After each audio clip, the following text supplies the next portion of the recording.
Zach, Oui, je me tourne vers toi. je t'en prie. Que se passe-t-il? C'est ma chronique. T'es prêt? Oh là là là. Je suis prêt. C'est Allez. le moment de la journée. Ah oui, tu l'as dit, Bouffier. Messieurs, dames, Il a vraiment 48 ans en fait.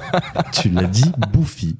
Yes, c'est l'heure de la chronique de Zach. Oh no. Oh no. Oh no, no, no, no, no. Zach, de quoi nous parles-tu cette semaine? Je vais vous parler des pervers narcissiques. Oh. Parce que les pervers narcissiques, c'est un peu comme le conflit israélo-palestinien ou les vaccins ARN. Ça revient à tous les repas de famille et la plupart, ils savent pas de quoi ils parlent. Ah, Oh. Tire à balles réelles là. Et ouais, je tire à balles réelles. Au début, il y avait deux mots qui avaient un sens, plus ou moins. Le mot pervers et le mot narcissique. Puis ils n'ont fait qu'un. Puis ils ont servi de doudou psychique à toutes les célibataires récemment largués par leurs partenaires.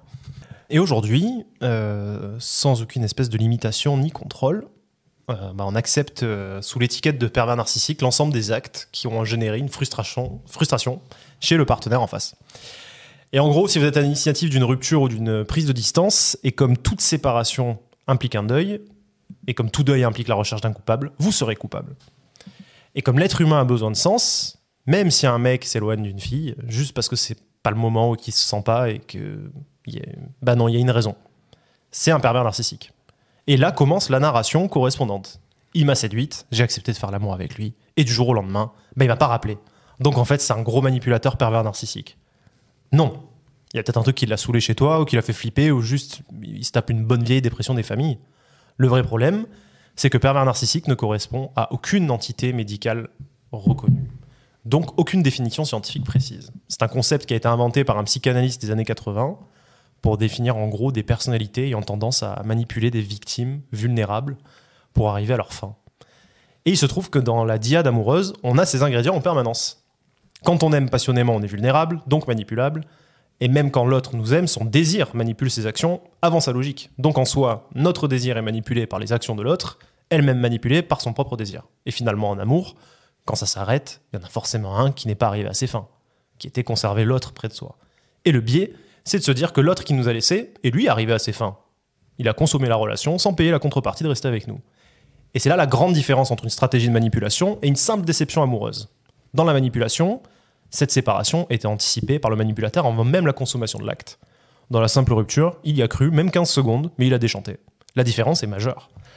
Le vrai problème, c'est que les seules personnes habilitées à poser un diagnostic psychiatrique, donc nommer la pathologie mentale de quelqu'un en France, sont les psychiatres. Et pour ça, ils se basent sur des livres médicaux qui contiennent A, des noms de troubles de l'humeur, type dépression, bipolarité, troubles de personnalité, B, des critères précis à checker pour valider ce trouble.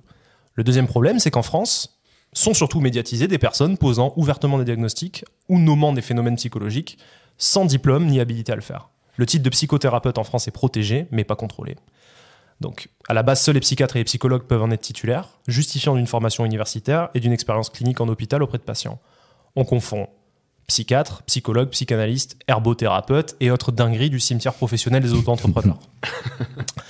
Spoiler alerte, aucun bouquin de classification des troubles mentaux ne contient l'entité pervers narcissique. On peut retrouver le terme narcissique dans les troubles de la personnalité, avec comme critère diagnostic l'idée de grandiosité, des fantaisies de succès illimité, croyance d'être spécial et unique, besoin d'admiration excessive, sentiment de droit, attente irréaliste d'un traitement de faveur favorable. Je vous les passe, il y en a beaucoup. Il faut en checker au moins 5 sur une liste d'à peu près 11.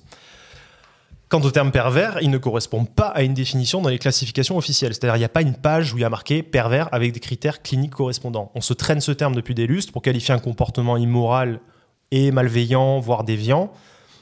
Et donc voilà, je vous fais une petite illustration du massacre en fait. On va prendre une vidéo type Combini de 40 secondes où une pseudo-thérapeute, a.k.a. ancienne agent immobilier qui a fait 2 séminaires de 3 week-ends où on lui a donné un papier où c'est marqué thérapeute, qui raconte comment repérer la manipulation mentale avec 6500 commentaires dessus, dont celui de Alice, la reine du Kiss, 17 ans. 2 points, ouvrez les guillemets. Moi aussi, je suis tombé, sur un PN au lycée. J'ai mis presque 6 mois avant de me reconstruire et refaire confiance. Et là, je viens de me refaire tromper. Du coup, j'ai perdu toute ma confiance dans les hommes. Faites attention à vous. Fermez les guillemets. Alors Alice, tu as 17 ans. Et Jérémy, t'as fait du mal, c'est normal. Rien de plus atroce que de ne pas être aimé. Mais Jérémy a 17 ans aussi. Il a la maturité affective d'une méduse sous crack et le level d'hormones sexuelles d'un taureau qui sort de prison. Déjà, vu son âge, rien ne peut sortir de cohérent d'une mature dans son comportement amoureux. Son cerveau, comme tout cerveau humain, achèvera ses connexions neuronales dans 6 ans, tout au mieux. Et surtout, Jérémy présente-t-il vraiment les critères cliniques du narcissique ? Jérémy panique quand il y a du monde autour de lui, il est phobique social, il passe ses journées sur Twitch, il rougit quand on parle de lui, il dit pardon à toutes ses phrases. Non. Alice, les mots ont un sens et un poids. Et ça vaut pour toi aussi, Guillaume, CSP+, trentenaire, récemment largué par Nico, qui n'arrive juste pas à s'attacher de manière sécure et a tendance à déguerpir quand on rentre dans l'intimité profonde. Rien à voir avec un comportement manipulateur, et encore moins narcissique. Et c'est pas parce que vous avez accepté une relation sexuelle avec cette personne qu'elle l'avait calculé, que ça constituait une fin en soi. Beaucoup de déserteurs y ont cru à un moment, mais ils ont fini par se barrer. Et souvent, c'est pas vous qui leur avez fait peur, c'est eux-mêmes qui se font peur. Attention, par contre, je nuance mes propos, les manipulateurs existent, les personnes toxiques existent.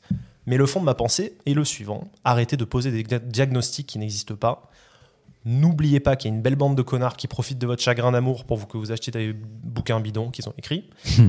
Et conclusion, si vous vous faites ghoster par votre dernier date Bumble, peut-être que ça l'a juste pas fait, c'est la vie quoi. Deuxième conseil, avant de boire les paroles d'un herboriste sur Combini, checkez son expérience et ses diplômes, car souvent, ceux qui l'ouvrent le plus sont souvent ceux qui peuvent le moins se le permettre. À ce propos, ça fait très longtemps que je parle, non ? Allez, ciao. Et d'ailleurs, si j'ai bien écouté ta chronique, oublions ce terme. Mais est-ce qu'on peut pas dire qu'il y a de la folie partout et sous de nombreuses formes ? Mais sous de nombreuses formes, mais après, poser un diagnostic précis en disant c'est un pervers narcissique avec beaucoup d'assurance, ça rime à rien en fait. Bah ouais, Tu vois ce que je veux ouais, dire ? je comprends, Donc, je comprends. Voilà, c'est tout. Bon, C'est plus complexe. Et de la même manière qu'un être humain, tu le résumes pas avec des critères diagnostiques sur un bouquin de psychiatrie, parce que c'est toujours très complexe, mais ça reste la grille de lecture la plus cohérente qu'on a aujourd'hui, parce que ça correspond à des études longues où on a étudié ces phénomènes, et ça n'a pas été fait n'importe comment, et ça a été étayé par la science. Donc voilà. en fait, j'ai l'impression que surtout on cherche une définition à chaque chose Ouais, qui existe, alors que parfois, comme tu le C'est dis, plus complexe. juste ça marche pas. Ou Ouais, juste, c'est complexe. Moi, je ben, comprends cette tendance.